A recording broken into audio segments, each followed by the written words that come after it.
Gimana, Pak? Baik, terima kasih. Assalamualaikum warahmatullahi wabarakatuh. Salam warahmatullahi wabarakatuh. Selamat warahmatullahi wabarakatuh. Pak Ketum dan para narasumber, Mas Ganda, Pak Ujang, dan Pak Dari.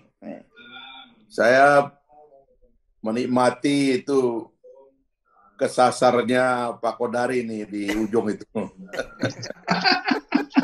Memang orang kalau udah lama nggak ngaji bisa kesasar tuh Kodari.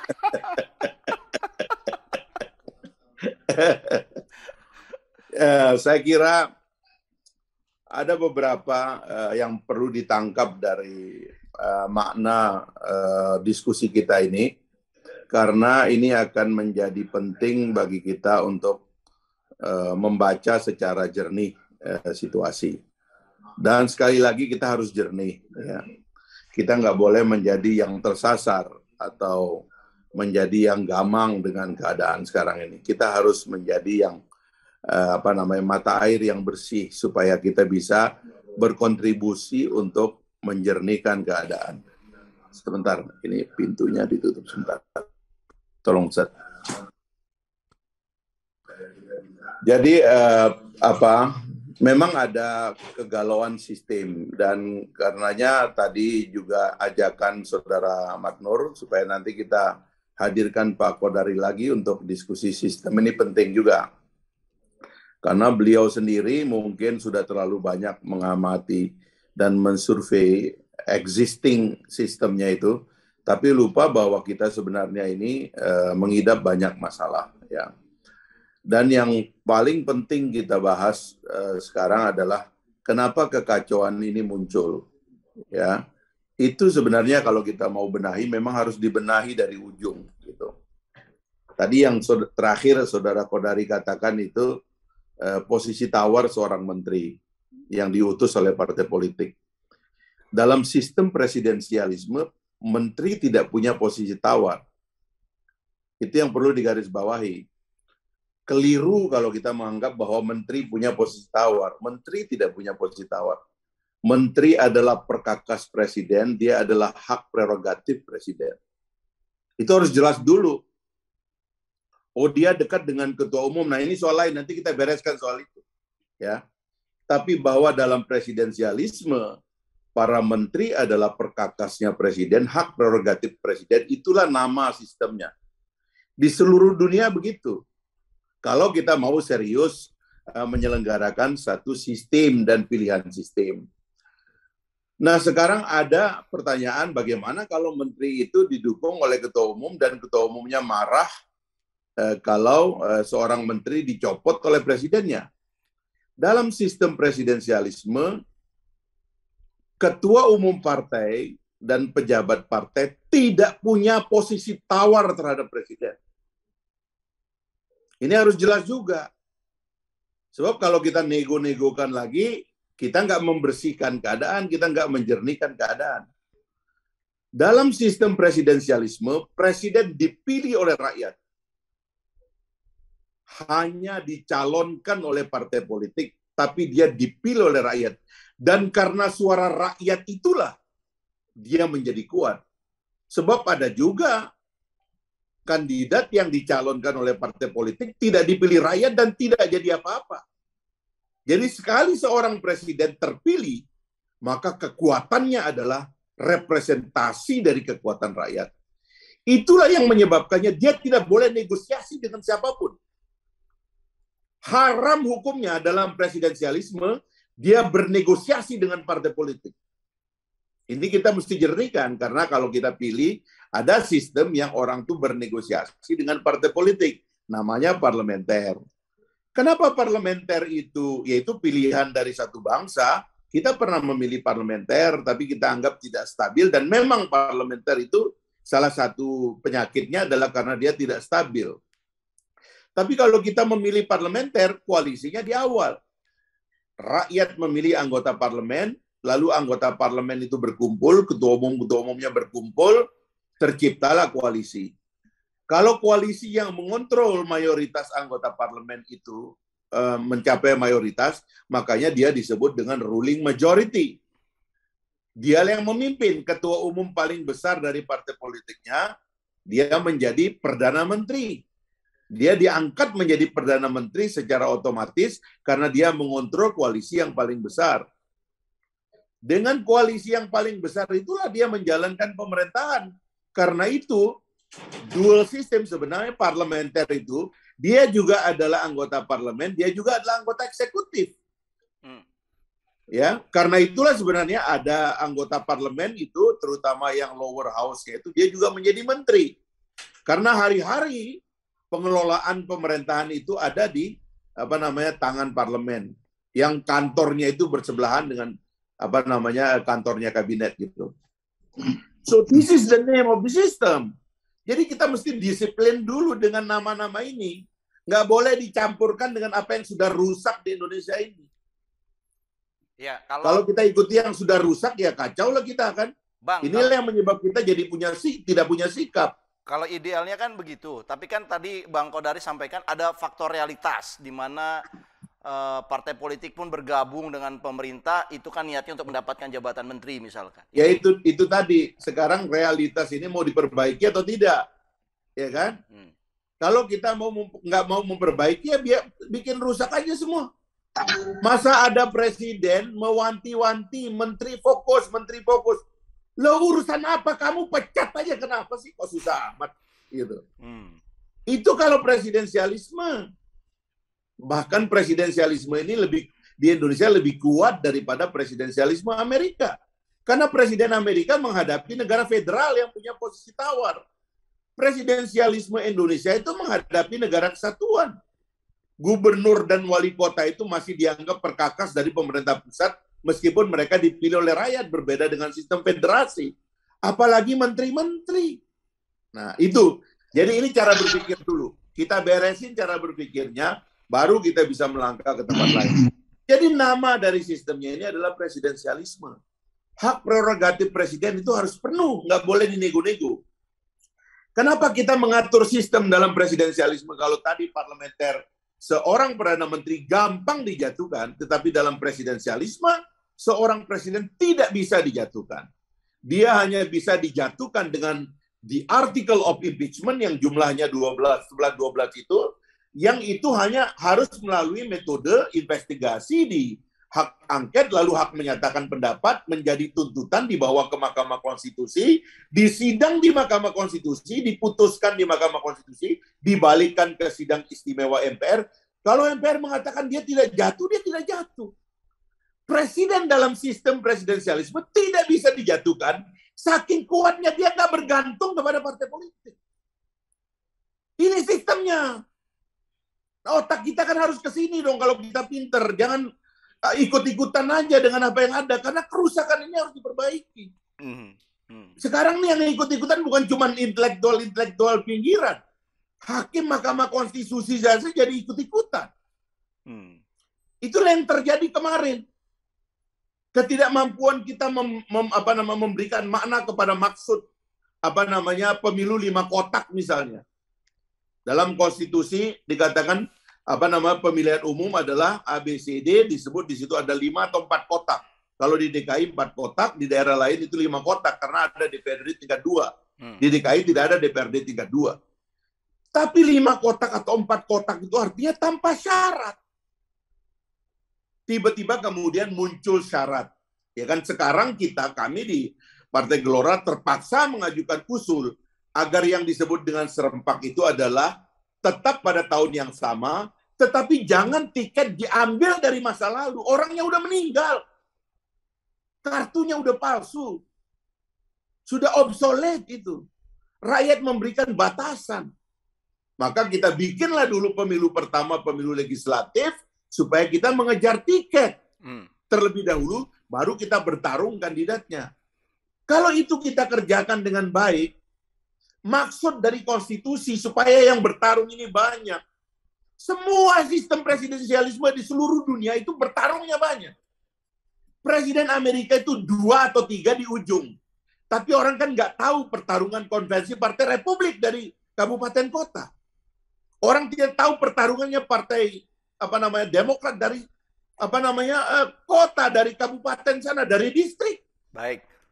Kita tiba-tiba memaksakan orang itu 2, padahal konstitusi mengatakan adu dulu seluruh kandidat ini dari Sabang sampai Merauke. Masa orang Papua nggak berhak menjadi menteri, nggak berhak menjadi calon presiden? Masa orang Aceh tidak berhak?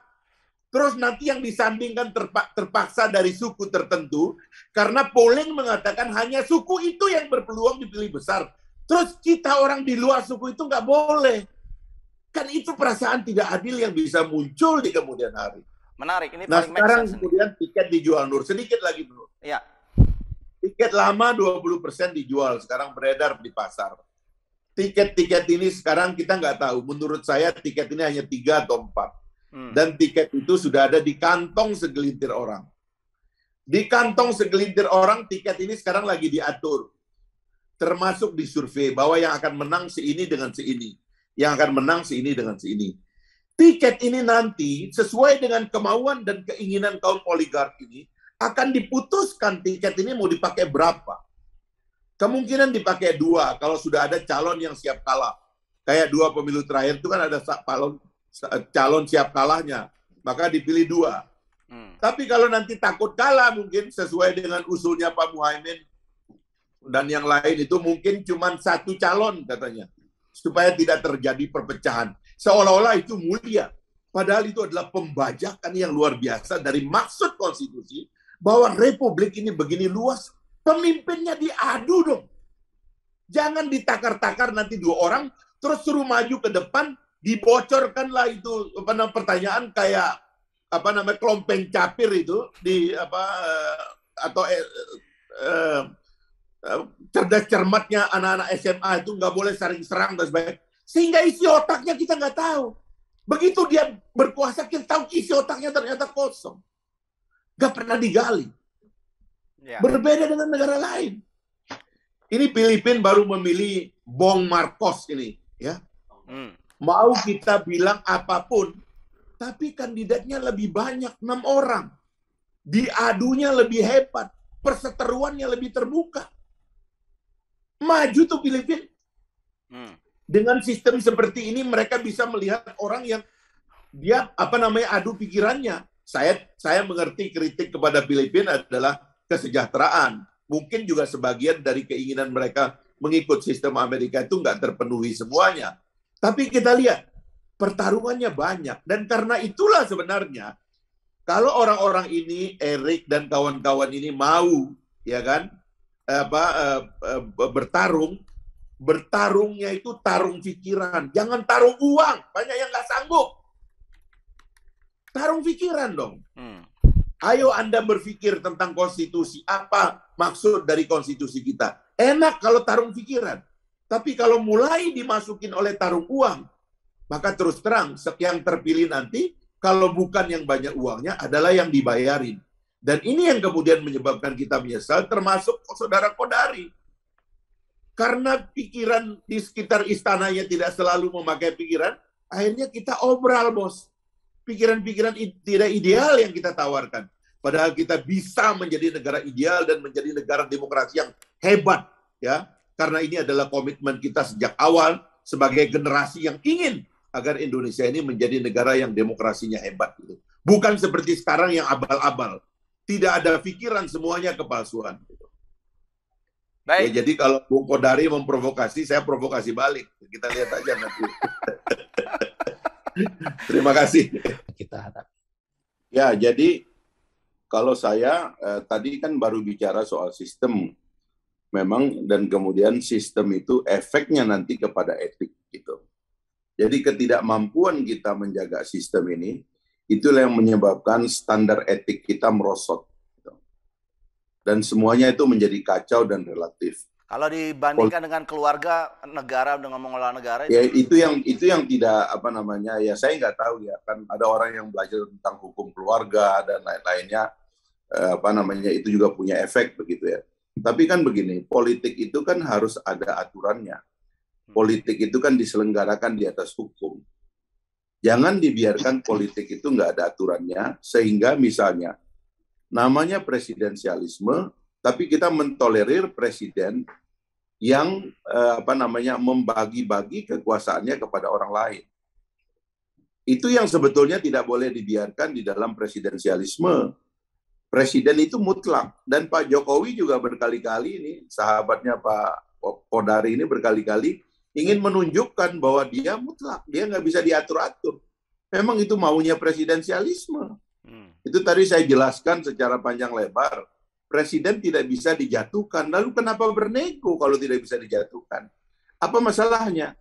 Dihadang di parlemen. Lu kan ada menterinya. Kan menteri boleh berdebat dengan anggota DPR itu. Apa sih paling susah? Budgetnya ditolak tahun ini, kembali ke budget tahun lalu. Dan apa benar partai politik berani berhadapan dengan presiden kalau mereka salah?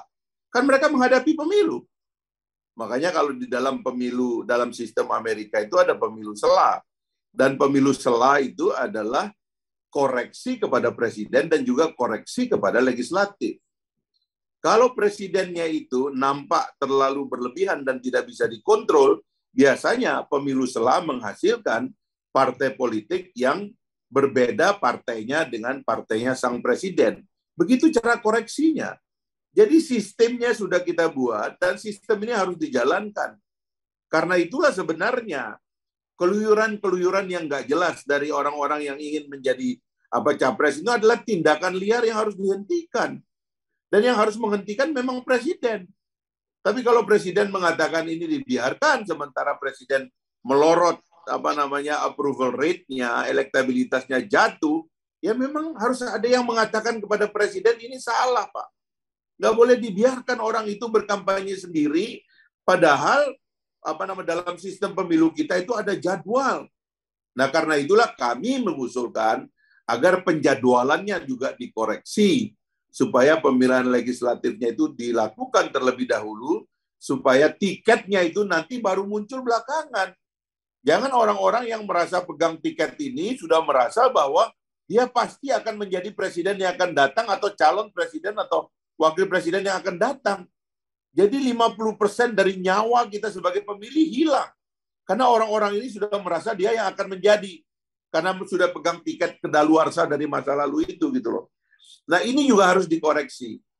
Keberanian kita untuk membuat koreksi penting sekarang ini menurut saya. Karena efek dari kerusakan sistem ini sudah terlalu masif. Gitu loh. Orang itu sudah tidak mengerti kenapa dia berada di situ, apa aturannya dia berada di situ, dan mesti apa dia berada di situ. Di seluruh dunia itu tidak ada yang namanya menteri kampanye. Itu nggak ada itu. Cuman di Indonesia, menteri kampanye nyela dari kabinet terus pergi kampanye, cuman ada di Indonesia. Cuman ada di Indonesia partai politik ngontrol parlemen. Dalam sistem presidensialisme, dalam sistem parlementer ngontrolnya itu hanya dalam membentuk koalisi. Tetapi setelah koalisi terbentuk kan mereka dipecah dibagi dua. Ada ruling majority dan ada opposition. Ruling majority biasanya ada anggota dewannya yang juga menjadi menteri. Sehingga dia betul-betul berhadap-hadapan. Tapi dalam sistem presidensialisme, seluruh anggota parlemen itu adalah oposisi. Apapun partainya sebenarnya gitu loh. Jadi apa yang sehingga anggota DPR nggak bisa dikontrol oleh pemimpin partai yang masuk kabinet. Iya. Dan diantara yang harus dilakukan nih nanti kalau Partai Gelora ini menang nih Pak Kodari, tenang aja Pak Kodari. Kita ini udah tahu cara menang, tahu cara curang Pak Kodari, tenang aja. Ada dua senjata kami ini ya. Kalau kita menang, kita harus menghentikan tradisi pemimpin partai politik masuk kabinet. Kita harus katakan haram pemimpin partai politik masuk kabinet. Nggak boleh.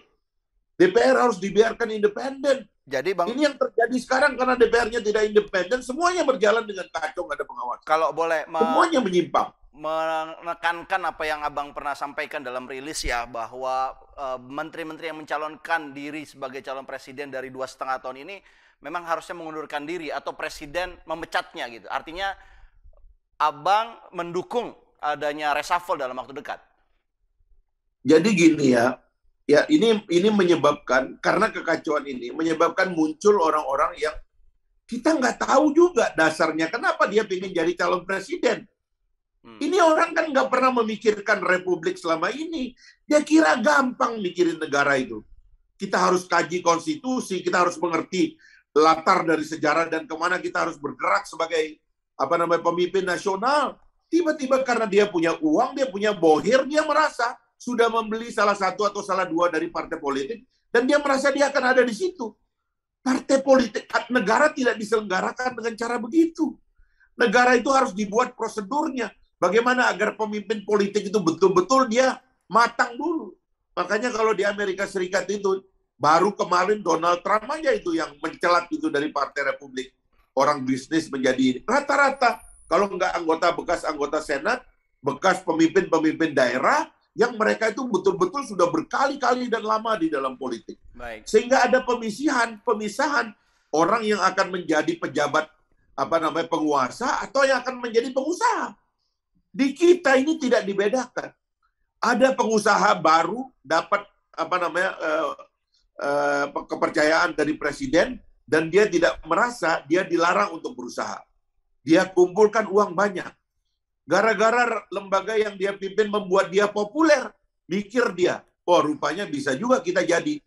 Akhirnya uang yang begitu banyak, dia pakai untuk membangun popularitas dirinya, posisi dia di dalam pemerintahan dipakai untuk mempopulerkan dirinya. Kan ini menyimpang dong. Ada orang curi start kayak begini dibiarkan. Akhirnya partai politik yang punya kursi bingung sendiri. Lah gua punya partai politik, kata dia. Saya juga punya kader. Kok yang populer bukan kita, kok yang lain yang populer. Kucing-kucingan dan kong-kali-kong seperti ini kan harus dihentikan supaya sistem yang dibuat. Harusnya, nih, mohon maaf misalnya, PDIP punya Puan Maharani. Tentu tidak akan ada kompetisi di dalam PDIP. Sebab tentu otoritas-otoritas sementara, baik daerahnya maupun pusatnya itu, tidak akan dibiarkan untuk memilih orang lain. Muncullah Puan Maharani sebagai calon presiden dari PDIP. Seharusnya PDIP 1 kursi, semua partai lain juga 1 kursi. Harusnya kan kayak begitu. Jadi PDIP tidak perlu cemas dengan Ganjar. Ganjar juga tidak perlu ewu pakewu, tarung aja dia. Kalau betul dia mau maju, dia dekati 1 partai politik, dia maju melalui 1 partai politik. Maka yang kita bayangkan itu adalah 1 partai politik mencalonkan 1 calon, sehingga terjadilah pertarungan di putaran pertama. Semangat sekali. Ada debat di Uncen di Papua, ada debat di Siak Kuala di Aceh, ada debat di Unsri di Palembang, di Mataram sana, di Udayana di Bali. Isi otak pemimpin yang ketahuan, bukan isi kantong. Ini sekarang yang datang nih bawa isi kantong semua. Menarik. Nanti begitu memimpin dia berbisnis, tidak memfil bangsa kita dengan pikiran, dan itu yang menyebabkan kemunduran demokrasi kita sekarang gitu loh. Nah ini menurut saya pembicaraan tentang sistem. Kalau kita ngomong orang terus, sistemnya nggak kita perbaiki, lama-lama kita ambruk bareng. Saya kira kita tidak mau ke situ gitu. Ya. Itu Pak Matnur.